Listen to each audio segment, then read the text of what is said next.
Hey viewers, you're watching the Savera and I'm Vidhi Joshi. The United States government shutdown has entered its sixth week, becoming the longest federal closure in history. With Republicans and Democrats locked in a bitter standoff, the shutdown has disrupted food aid, travel and essential services for millions of Americans.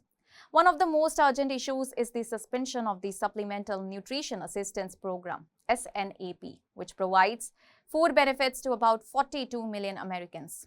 Treasury Secretary Scott Bessent said that SNAP benefits could resume as early as Wednesday, following two federal court orders directing the Trump administration to use emergency funds to continue payments during the shutdown. Judges in Massachusetts and Rhode Island ruled that the administration must draw for emergency resources. Rhode Island Judge Jack McCannell ordered that the funds be provided as soon as possible, while Massachusetts Judge Indra Talwani gave the administration until Monday to confirm whether it would authorize at least reduced benefits for November. The aid had originally been set to end on November 1. Bessent confirmed the administration would not appeal the rulings, though releasing the fund requires following an internal process. Notably, on Truth Social, President Donald Trump wrote that he did not want Americans to go hungry just because the radical Democrats refused to do the right thing and reopen the government, and said he had instructed his lawyers to ask the courts how the administration could legally release SNAP funds as soon as possible. Meanwhile, the political deadlock continues. Donald Trump has been urging Republican leaders to scrap the Senate filibuster, a rule requiring 60 votes to pass most legislation, arguing that removing it would allow Republicans to reopen the government without Democratic support. White House Press Secretary Caroline Leavitt said Donald Trump had spoken with Senate Majority Leader John Thune and House Speaker Mike Johnson, urging them to get tough and remove the filibuster. Leavitt blamed Democrats for prolonging the shutdown, calling them crazed people who refuse to negotiate. Democrats have voted 13 times against Republican measures to reopen the government, denying them the necessary votes in the 53 to 47 Senate. They insist any deal must include an extension of healthcare subsidies set to expire at the end of the year.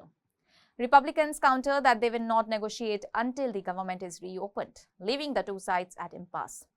The shutdown, which began on October 1, has already surpassed the 35-day record set in 2019. Over 13,000 air traffic controllers and 50,000 Transportation Security Administration officers have been working without pay for more than a month. Transportation Secretary Cian Duffy said many are struggling financially while continuing to ensure flight safety. They need support, they need money, they need a paycheck, he said. They don't need to be fired. Air travel has been severely disrupted with thousands of delays and cancellations nationwide. Major airports in New York, Houston, Dallas, Fort Worth, Chicago, Los Angeles and Miami have all been affected, leaving passengers facing long waits and missed connections. Airlines including Delta, United and American have urged Congress to pass a temporary funding bill to reopen the government while negotiations continue. The human cost of the shutdown is mounting. Millions who rely on federal food assistance are at risk, while unpaid government workers face difficult choices between paying rent, buying food or covering transportation. House Democratic leader Hakeem Jeffries accused Donald Trump and Republicans of attempting to weaponize hunger for political leverage. This week could prove pivotal as Democrats watched gubernatorial elections in Virginia and New Jersey for signs of voter reaction.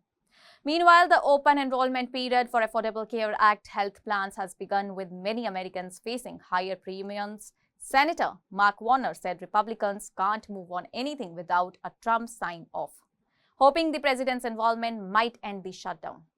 With both the sides refusing to compromise, the shutdown has become a symbol of Washington's dysfunction, a political shutdown with real consequences for millions of Americans who simply want their government to function. That's all for now. Stay tuned to this Savera for more updates. Do like, comment and subscribe to the channel.